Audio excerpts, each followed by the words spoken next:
Prédication du deuxième dimanche de Carême de l'année B. Dieu dit à Abraham, prends Isaac, ton fils unique que tu aimes, offre-le-moi en sacrifice sur la montagne que je t'indiquerai. Genèse 22, 2. Nous sommes choqués par ces paroles, alors nous essayons de trouver une échappatoire. Oui, c'est Abraham qui a cru que Dieu demandait de sacrifier Isaac. Nous savons bien, nous, chrétiens, que le Dieu révélé par Jésus-Christ n'est pas ainsi. Or, c'est bien Dieu qui décide de demander ce sacrifice à Abraham. Nous ne pouvons pas fuir devant l'expression du texte. Eh bien, pour Abraham, il n'y a rien d'étonnant dans cette demande. Il est habitué à la pratique des sacrifices humains.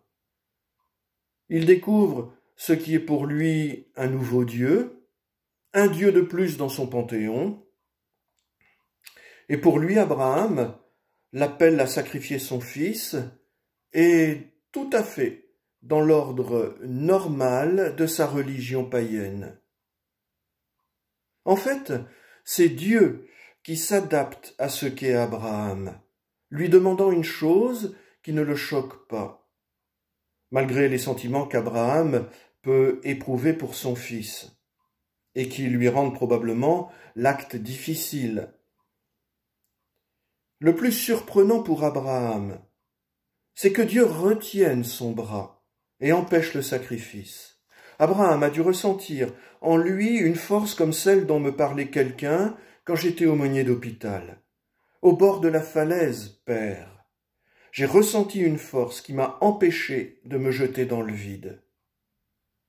Oui, la demande de Dieu à Abraham est destinée à surprendre celui-ci au moment où il ressentira cette force qui retiendra son bras pour l'empêcher de sacrifier son fils Isaac. Finis avec moi, dit Dieu, les sacrifices humains.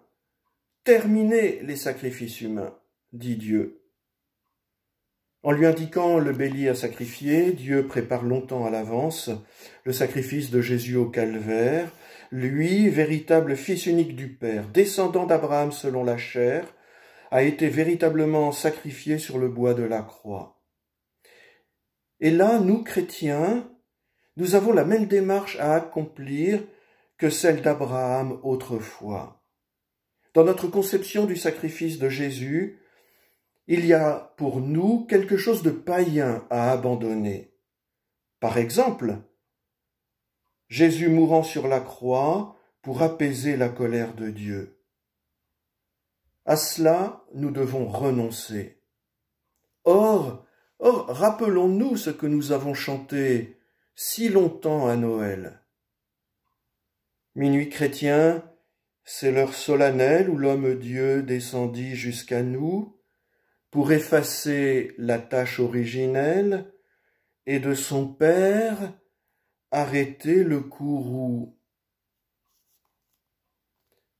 Et de son Père arrêter ou apaiser le courroux, peu importe. Nous avons chanté ça durant des générations à la messe de minuit. Quittons le paganisme. Quittons le paganisme. Jésus n'a pas été crucifié pour satisfaire l'orgueil de son Père, qui aurait ainsi condescendu à le ressusciter et à nous pardonner. Quittons ce paganisme-là quand nous envisageons la mort de Jésus sur la croix. De même, il me semble faux de dire que le Père n'a pas souffert de la croix de son Fils. Il paraît que c'est une hérésie de dire que le Père a souffert. Et là, je réponds, et la Sainte Trinité alors?